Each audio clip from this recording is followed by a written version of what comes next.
I don't even know what to say. I really don't. I don't really feel like talking. So we're just gonna do the Raw recap, and that's it. Let me say real quick that Raw was really good tonight, and I'm still at a loss for what happened at the end. I like it, but, well, we'll get to that in a minute. So yeah, I don't even want to... I've got... God, I have a lot of things on my mind right now.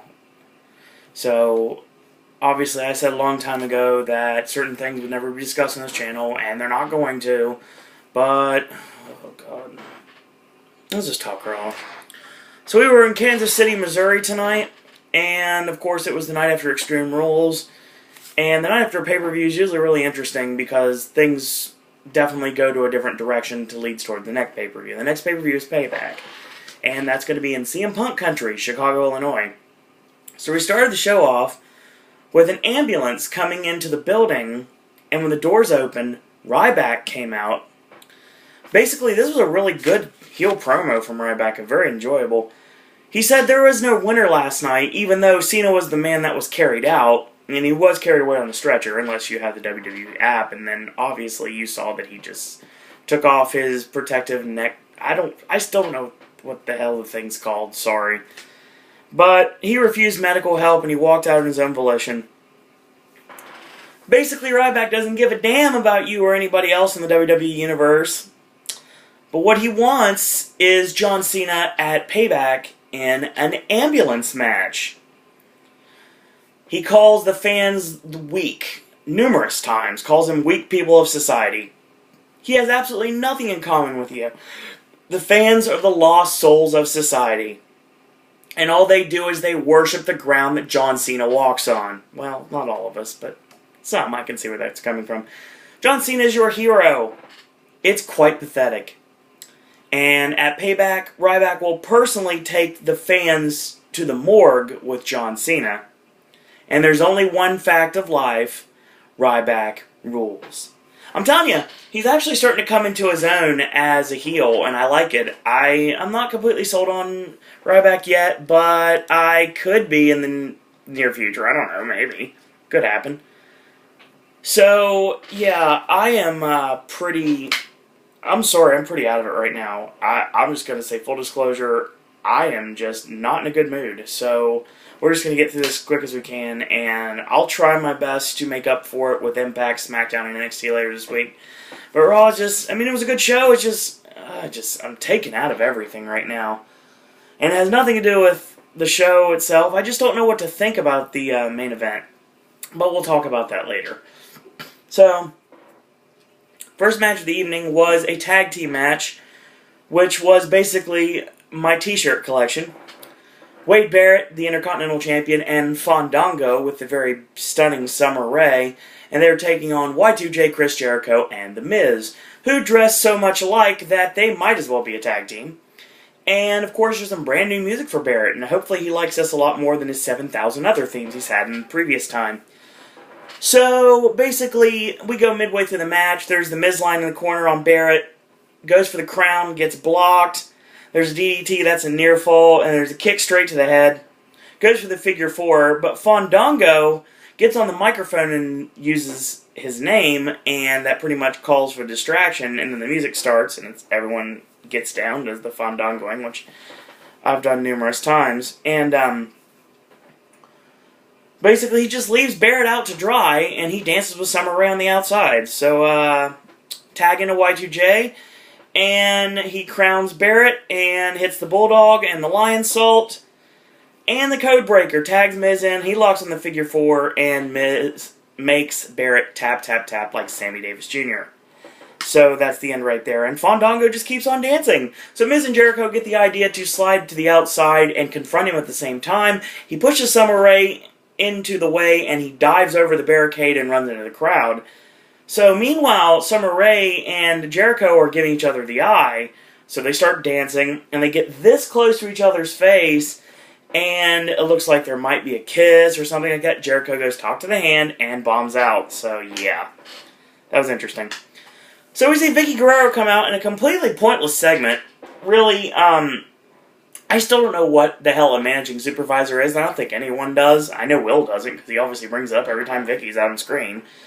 So tonight, Jack Swagger will be facing somebody that is picked by the WWE Universe that have downloaded the WWE app.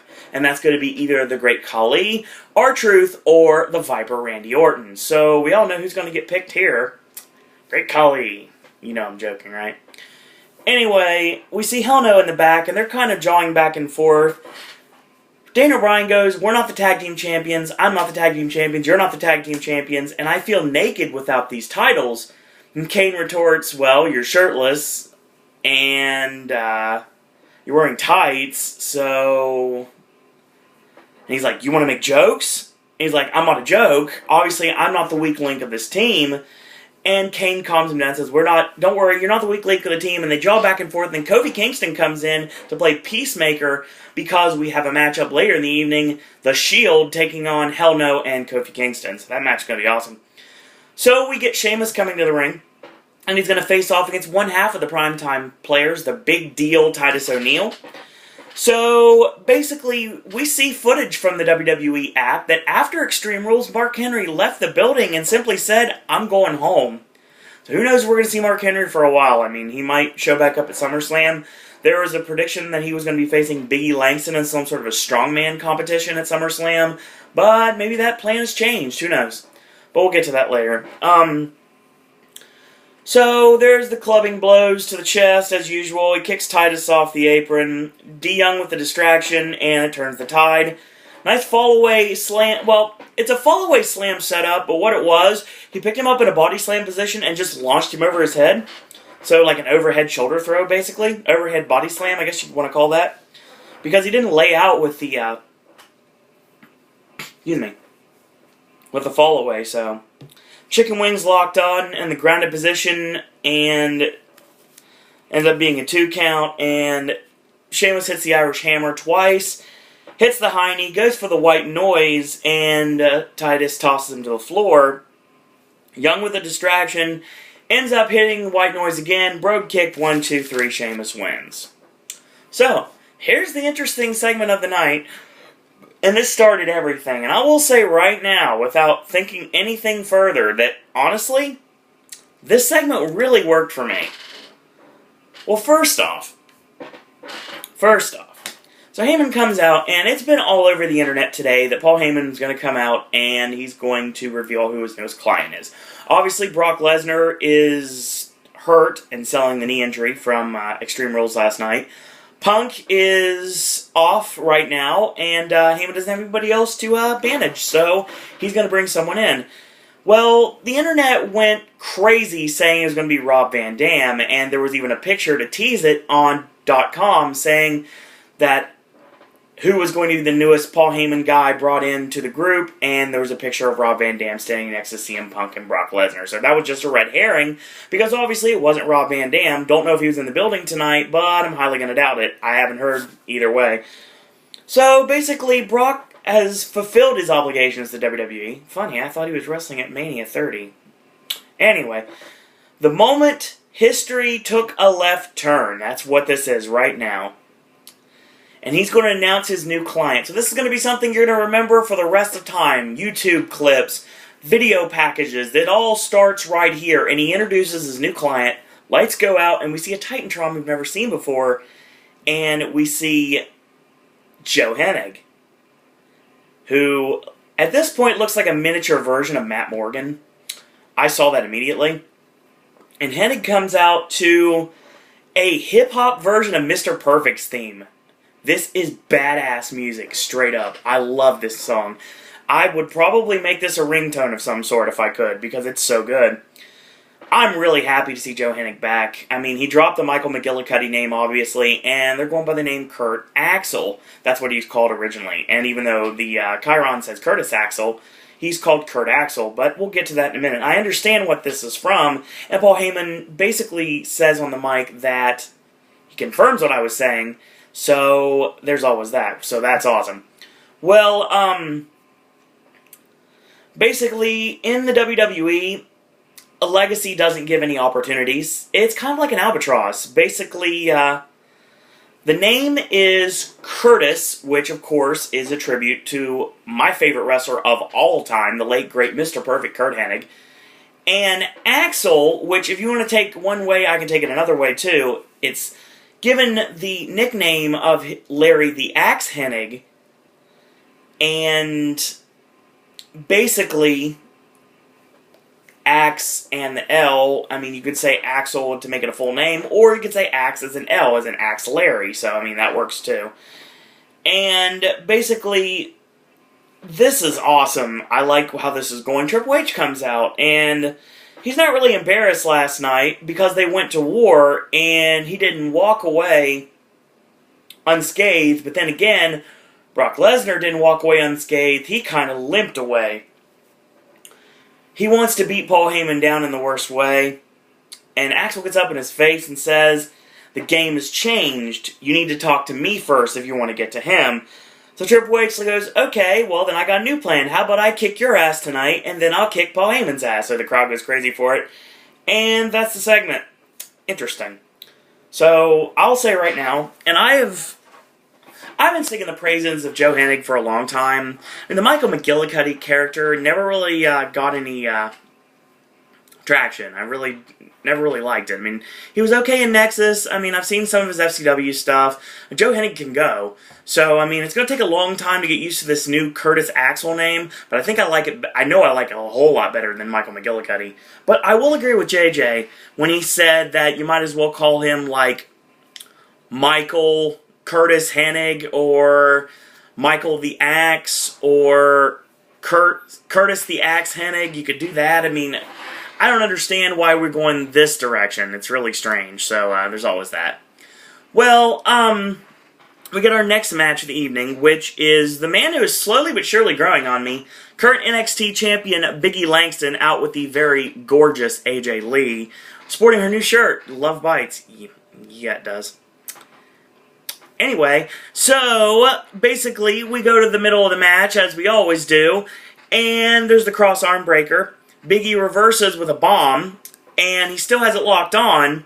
He gets to the ropes, it's still locked on, and how he counters is in a really unique way. He throws ADR into the ring post, and of course that breaks the hold, pulls him back in, gets the near fall, and he gives him a backbreaker, and he holds it, basically letting the knee just sink into the lower back so it caused more pain, and Del Rio knee strikes out of it numerous times, hits a tornado DDT, and he hits a clothesline, and hits the backstabber.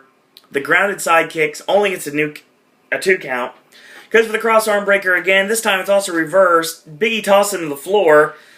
Del Rio gets back in, step up enziguri, and AJ slides Ricardo's bucket into the ring. He rolls all the way to the opposite side. It's a distraction for long enough for the referee to get distracted by it. Big E thumbs Del Rio in the eyes, nails the big ending, which actually looks more impressive every time I see it. And 1, 2, 3. So clean win for Big E Langston over the #1 contender to the World Heavyweight Championship. Interesting. Interesting booking. Speaking of the beautiful AJ Lee, she's in action next up against Layla. So, basically, AJ hits 2 reverse neck breakers and gets the near fall. Lawler gets one of the lines of the night that is really inside that made me laugh hysterically. So, at one point, AJ gets called a rat, and Lawler pipes up, says, that was 4 months ago. Okay, it made me laugh. It really did. So, basically, there's a seated dropkick. She locks on the Black Widow, and the Octopus makes her tap. And in a way to tap that most men would kill to do, Layla tapped by literally tapping AJ on the butt. So that was the end of it. And after the match, she got on top of her and blew her a kiss. The Black Widow kiss of death. Get it? It makes sense. So I like that. And we're obviously leaning towards AJ Lee against Caitlyn for the Divas Championship. I thought it was going to be tonight, but I think they might hold it off to Payback. Or, I mean, you really can't, you can do it on Raw, but I mean, I'd hold it to Payback now, honestly. Then Payback is supposed to be like revenge for the previous pay-per-view, but it can go either way. So we get a match pretty much joined from the commercial break. Mustachio himself, Cody Rhodes, taking on Zack Ryder. So Ryder hits the drop kick and the flapjack. Cody ends up taking over. He nails his gourd buster. And a face buster from Ryder ends up hitting the double knees. Nails the missile drop kick and the diving forearm in the corner. Goes for the broski boot. This time it connects. Only gets a 2 count out of it. So we reverse a little bit. Cody hits the Beautiful Disaster off the ropes and knocks out Ryder for the pin. So that's the end of it. So Ryback comes out, and if you have the WWE app, you know that Ryback was watching the monitors in the back, and basically you choreographed the fact he was going to come out and do something. And they didn't mention it here. They kind of just scoffed it off, but think about it from this perspective. John Cena and Zack Ryder have been put over, I know we're supposed to forget this, even though it was only a couple of months ago, put over as best friends. So getting to John Cena by destroying Zack Ryder was a smart move on Ryback's behalf. So he basically meat hooks Ryder, nails a powerbomb, then the shell shock, and just like I predicted, he pretty much dragged him out, threw him into the ambulance, and the ambulance drove away. So that was the end of that segment. Well, then, oh god, match of the night, and this was incredible. It was The Shield taking on Hell No and Kofi Kingston, and you know, I'd love to be able to call all this match, because I'm a commentator, obviously, by trade, even though I haven't done it in years, but still, I'm going to do it best I can. So, midway through the match, Ambrose hits a drop kick to Kofi while he's in the ropes, and he gets a near fall out of it. He tags into Seth Rollins. He ends up hitting a flatliner, drops him face first into the middle turnbuckle, and a kick out from Kofi. Locks on a modified camel clutch, and there's a nice slam, and he mocks Kofi. Kofi ends up hitting his head scissors and tags into Daniel Bryan. He hits the hooking clothesline. The drop kick into the corner. The buzzsaw kick is ducked. The second one's not ducked. And he gets crotched up top, tag in, and Bryan hits a gourd buster. Then the missile drop kick. There's a kick out. Goes for the no lock. Ambrose gets the ropes. He hits those elbow face washes, which look devastating every time. That ends up reverse Daniel Bryan hitting the kicks in the corner. And he tags in Kane. He hits a vertical suplex and a kick out.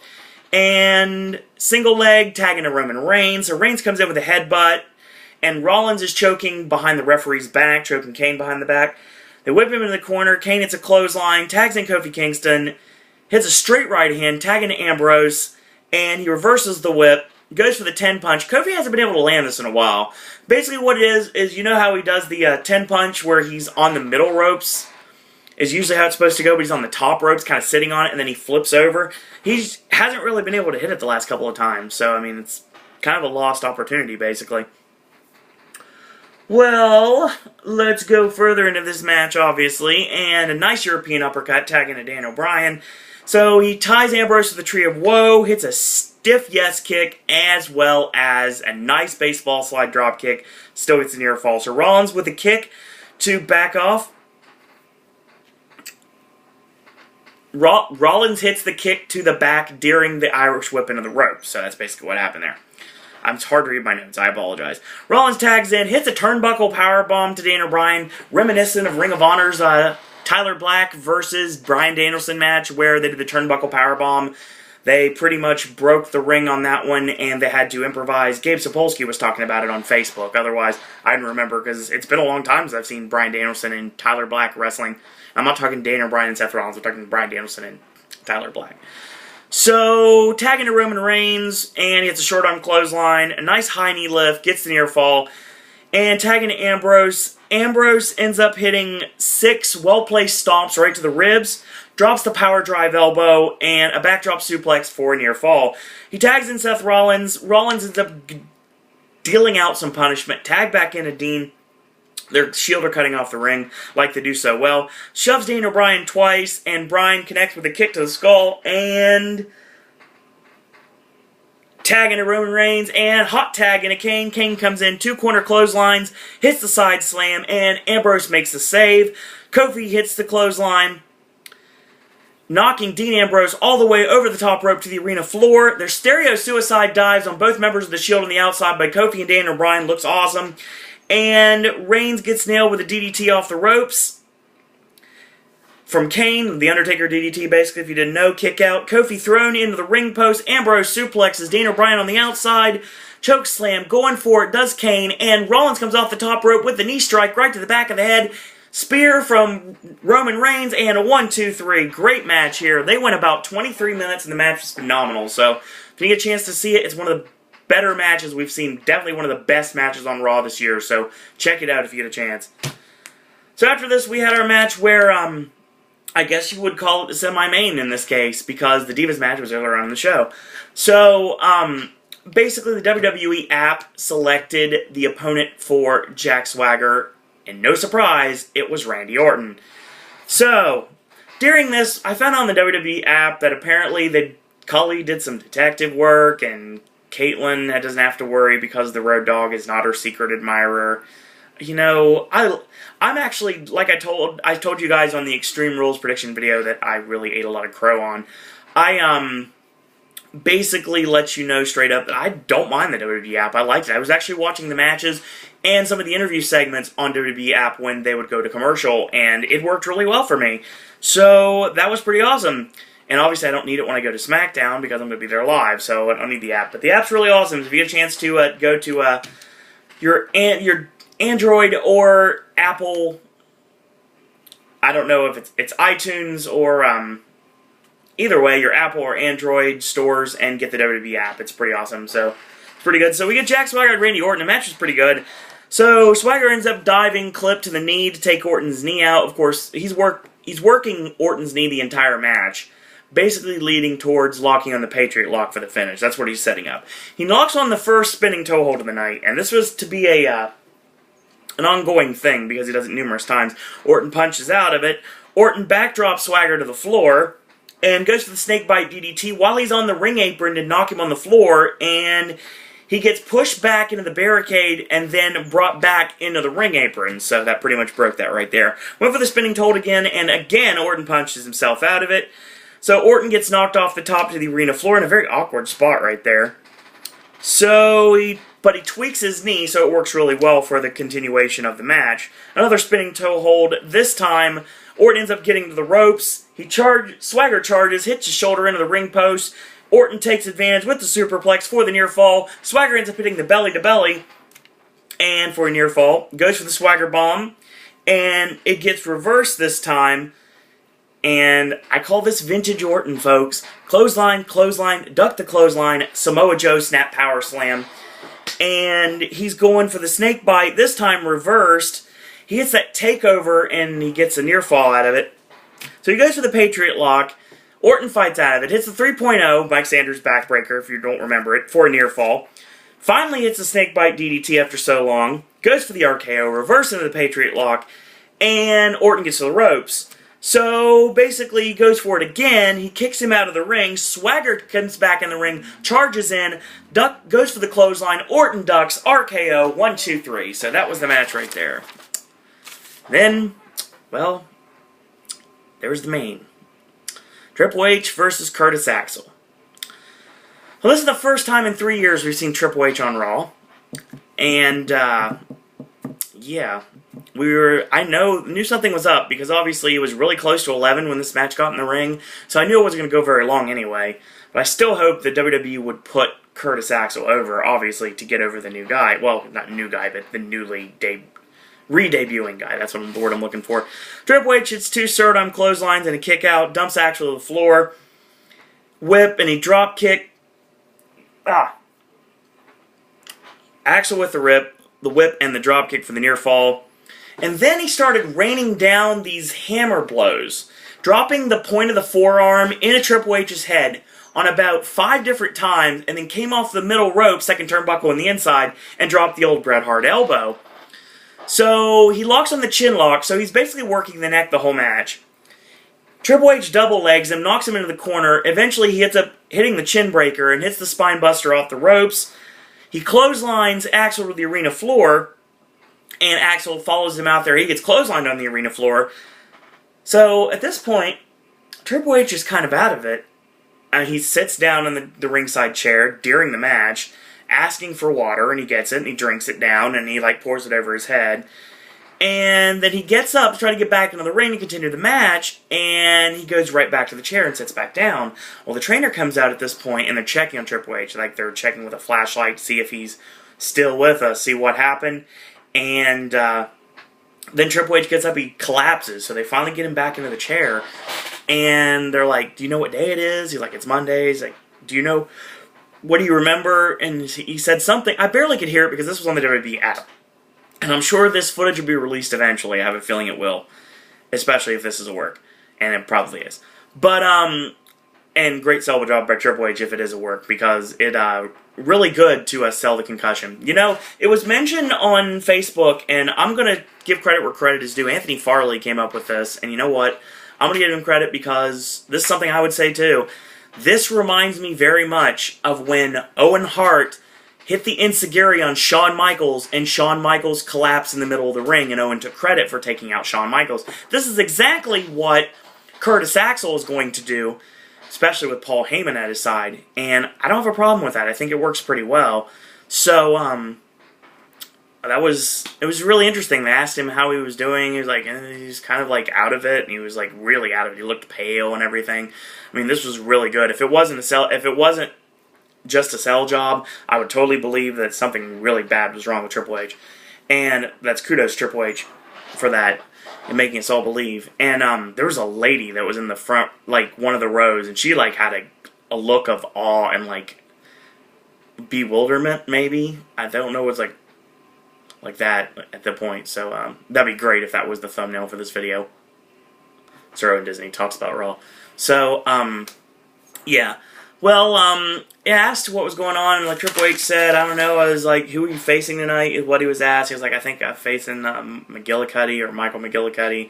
He might have called him Joe Hennig, I'm not exactly sure. I couldn't really hear. My iPod wasn't that loud, because my iPhone obviously doesn't have the app anymore, because I had to delete it for space so I could deal with putting more videos on here for everyone out there in YouTube land. So, there's always that. Oh, interesting ending to Raw. And basically, he mentioned to the trainer that he doesn't remember anything past the entrance, and the trainer basically solidifies the fact that it pretty much started when Axel started laying down those hammer blows, those like falling forearm strikes, and then the middle rope elbow. And that pretty much just did it right there. Obviously, the beating he took from Brock Lesnar on last night's pay-per-view obviously was something big too, so there's always that. But it was really interesting because that's what they did. They put it over as Triple H had to get some help to the back, and the fans like cheered for him, and that's how we ended the show. So I don't have a problem with this because Curtis Axel looks strong because he can lay claim to, even though he didn't, I guess he kind of said. It's kind of like how Jack Swagger lay claim to why Dolph Ziggler is concussed right now. In a storyline perspective, obviously. Axel can lay claim to the fact that he's the man that took Triple H out. And that's a big feather in his cap. So obviously we're leading to another match of theirs down the road somewhere soon. Well, not necessarily soon if they're going to sell Triple H being injured. So maybe SummerSlam. I think SummerSlam will get Triple H against Curtis Axel, too. So I think Axel's going to go through people like crazy, and I think they're going to build him, and you know, for a guy who really is a big fan of Joe Hennig, and obviously Kurt Hennig is my favorite wrestler of all time, you would definitely understand that this is a big deal for me personally, that Joe Hennig is actually back on WWE television, so I was very happy with this, and very, very happy with this. So, I mean, it's a great time to be a second, third generation wrestler in wrestling now. I mean, this is awesome, and with Paul Heyman at his side, I don't think he can lose, and I think this is actually a really big deal. And a lot of people were upset it wasn't Rob Van Dam, it wasn't somebody that you really thought about, but you know, I like it. I like this idea. I think this is amazing, and the only other person, if you wanted to go in that direction that it could have been at this point, would have been Kurt Hawkins, and I don't think they would have went that direction, because obviously he's on NXT. Because Kurt Hawkins is awesome, and the quicker you guys learn that, the better. I know another person that would have fit really well as a Paul Heyman guy, and that's Antonio Cesaro. I saw what obviously he's done with Punk, given the fact of Punk's indie background, ROH background, IWA Mid-South background. Same with Antonio Cesaro, so it'd be nice to Paul Heyman guys be the kings of wrestling. That'd be pretty cool, but obviously we're going a completely different direction. I don't have a problem with that. So that's Raw for tonight. And like I said, thank you guys for letting me chat a little bit. I couldn't really rant like I wanted to because obviously I'm not going to do that here. But I will say that this was an interesting show. I mean, the matchup basically at the beginning of the show got a tap-out victory for The Miz on Wade Barrett, which solidifies the fact we are getting an Intercontinental title match in the near future. On SmackDown this week, we're going to get the rematch, Kofi Kingston against Dean Ambrose. I don't have a problem with that. So I have a feeling Sheamus will face Darren Young on SmackDown, if I had to guess. So he'll go through the Primetime Players by himself.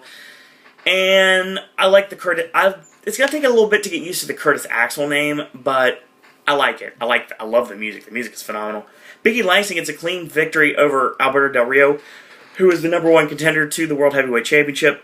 AJ gets a win over Layla, so she solidifies the fact that she is gunning for her former BFF's Divas Championship. Cody Rhodes and Zack Ryder was just basically put on television just to have Ryback obliterate Zack Ryder, which I'm glad Ryder got on television of that. The Shield versus Hell No and Kofi Kingston, phenomenal match, went almost 23 minutes. Check it out if you get a chance to. Orton and Swagger had a decent match too, and that was pretty much Raw. So, wrestling fans, we're going to talk more wrestling again on Friday morning. We're going to talk TNA Impact. And Saturday, morning or afternoon, don't know exactly when, we're going to talk NXT and SmackDown. So that's going to be what we're going to do there. So I just talked to Will, and there will be some stuff coming up in the near future. We're possibly going to be hearing his thoughts on maybe a Will tutorial on Warner Brothers, and obviously the Arkham Origins game. So we're looking at that. AJ, of course, has got something that he brought up. We both brought up this idea, and we're going to go with it. The Summer of Tarantino starts very soon. We're going to review all of Tarantino's movies you know, and some you may not know.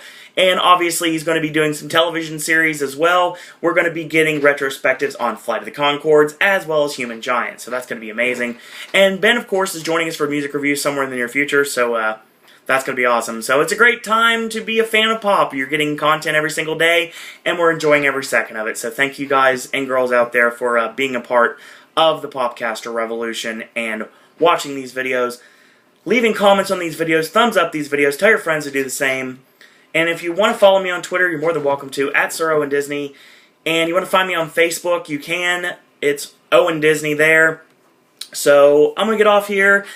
And, you know, I got a lot on my mind, so I'm just going to end it at that. So, until tomorrow, boys and girls, that's all I got to say about that.